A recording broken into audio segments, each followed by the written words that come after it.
Bagi kaum muslim, khususnya di negeri ini, Syawal adalah identik dengan bulan silaturahim, bulan saling mengunjungi, bahkan bulan saling berbagi.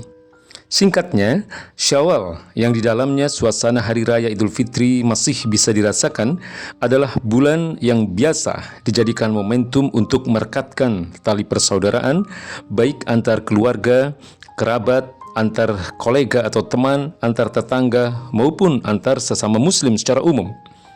Sayang sekali, tahun-tahun belakangan ini, khususnya di negeri ini, persaudaraan antar umat Islam atau ukhuwah Islamiyah seolah mengalami keretakan. Kaum muslimin seperti mengalami keterbelahan, bahkan sebagian mereka seakan-akan terus saling bermusuhan. Ini terjadi terutama sejak Pilpres 2014, Pilpres 2019 hingga menjelang Pilpres 2024 seperti saat ini. Julukan kadrun dan cebong masih kerap digunakan oleh masing-masing pihak. Mereka adalah para pendukung capres-capres yang berbeda. Julukan tersebut tentu syarat dengan nyinyiran dan penghinaan. Masing-masing pihak acap kali masih terus saling nyinyir dan saling membuli, terutama di media sosial seperti Twitter. Tudingan radikal-radikul, khilafah, anti-Pancasila dan NKRI, dan lain-lain acap kali dilontarkan oleh pendukung capres pilihan penguasa kepada pihak-pihak yang dianggap berseberangan dengan mereka. Alhasil, spirit Idul Fitri yang identik dengan silaturahmi dan saling memaafkan satu sama lain, atau suasana lebaran yang penuh dengan kekeluargaan, keakraban, dan persaudaraan seolah tidak berbekas sama sekali. Ditambah lagi, tahun ini hanya karena perbedaan hari lebaran, sebagian kaum muslimin saling menyalahkan.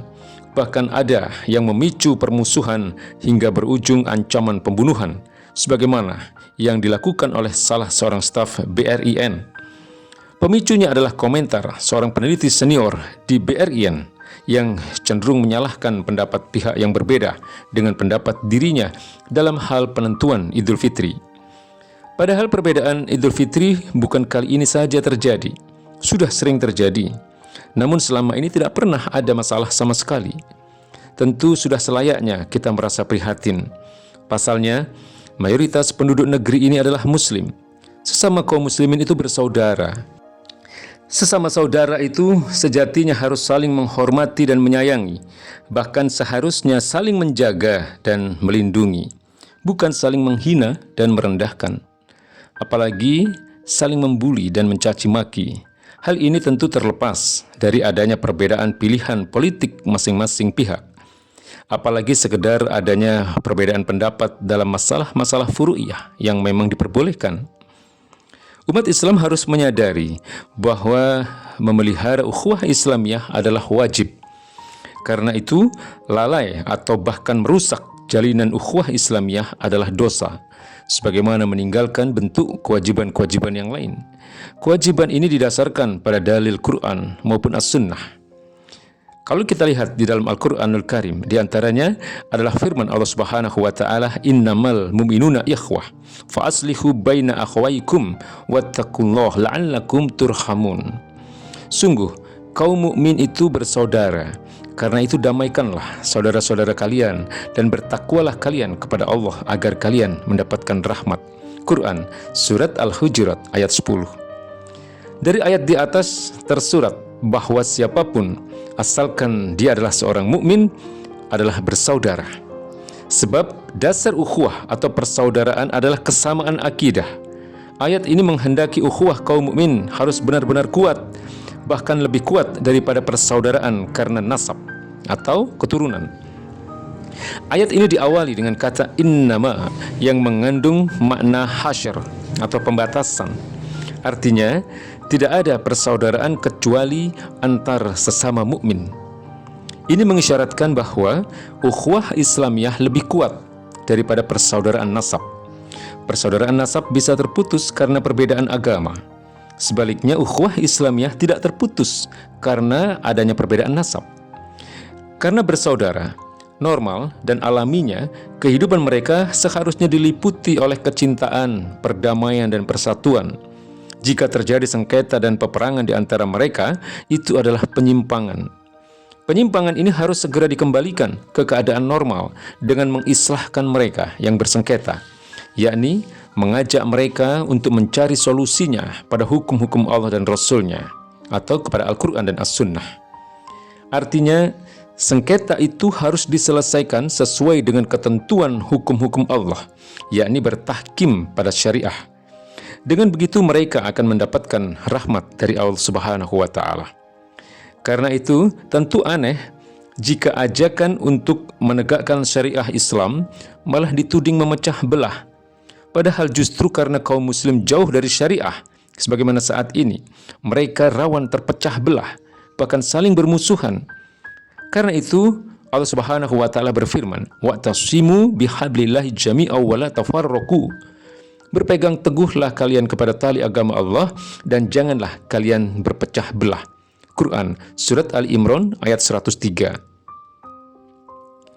Menurut Imam Ibnu Katsir, tali Allah atau hablillah adalah Al-Quranul Karim. Siapapun yang berpegang teguh kepada Al-Quran berarti berjalan di atas jalan yang lurus. Ayat tersebut merupakan perintah Allah Subhanahu wa Ta'ala kepada mereka untuk berpegang kepada al-jamaah dan melarang mereka dari tafarruq atau berpecah belah.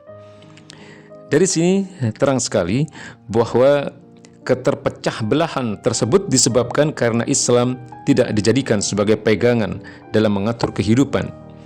Inilah yang terjadi saat ini, saat sekularisme, yaitu pemisahan agama dari kehidupan, dijadikan dasar kehidupan berbangsa dan bernegara, khususnya di negeri ini. Adapun frase "jangan berpecah belah", menurut Imam Al-Qurtubi, maksudnya adalah jangan berselisih dalam agama sebagaimana yang terjadi di kalangan kaum Yahudi dan Nasrani dalam agama mereka. Frase tersebut juga bisa bermakna jangan bergolong-golongan, mengikuti hawa nafsu dengan berbagai macam tujuan duniawi. Dalil kedua adalah dalil as-sunnah. Rasulullah SAW bersabda, "Al-mu'min lil mu'min kal bunyan yashuddu ba'duhu ba'dah." Satu mukmin dengan mukmin yang lain adalah bagaikan satu bangunan yang seharusnya di antara mereka saling menguatkan. Beliau juga bersabda, "La tadkhulul jannah hatta tu'minu wa la tu'minu hatta tahabbu."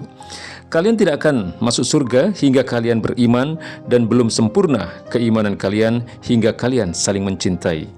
Hadis riwayat Muslim. Ibnu Umar radhiyallahu an, beliau menuturkan bahwa Rasulullah Shallallahu alaihi wasallam pernah bersabda yang artinya muslim itu saudara bagi muslim lainnya. Dia tidak menzalimi dan menyerahkan saudaranya kepada musuh. Hadis riwayat Bukhari dan Muslim. Selain itu, banyak hadis yang menyebut bentuk-bentuk praktis dari manifestasi ukhuwah Islamiyah di antara sesama muslim secara individual. Di antaranya adalah larangan menghibah, memfitnah, memata-matai atau tajassus, membuka aib dan menipu sesama muslim, larangan berdusta dan kikir kepadanya, larangan menghina, mencela, melanggar kehormatan dan membunuh sesama muslim, dan lain-lain. Sebaliknya, banyak hadis yang justru mendorong seorang muslim bersikap lemah lembut terhadap sesama muslim, bersahabat, berkasih sayang, saling mengucapkan salam dan berjabatan tangan, saling memberikan hadiah, saling mengunjungi, dan lain-lain.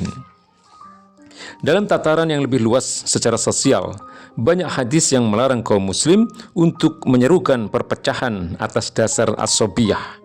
Di antaranya, baginda Nabi besar Muhammad SAW bersabda, "Laisa minna man da'a ila asobiyah, wa laisa minna man qatala ala asobiyah, wa laisa minna man mata ala asobiyah."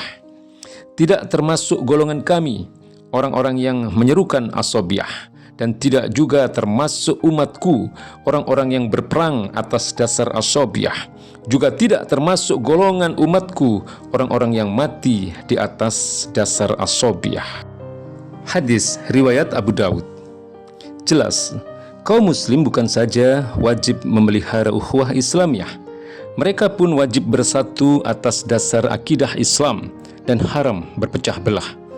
agar kaum muslim bersatu dan tidak berpecah belah, Allah Subhanahu wa taala menegaskan, wa anna hada siratil mustaqiman fattabi'uhu wa la tattabi'us subula fatafarraqu bikum an sabilihi dzalikum wassaqum bihi la'allakum tattaqun. Yang diperintahkan ini adalah jalanku yang lurus. Karena itu ikutilah jalan tersebut dan janganlah kalian mengikuti jalan-jalan lain, karena jalan-jalan itu bakal mencerai-beraikan kalian dari jalannya.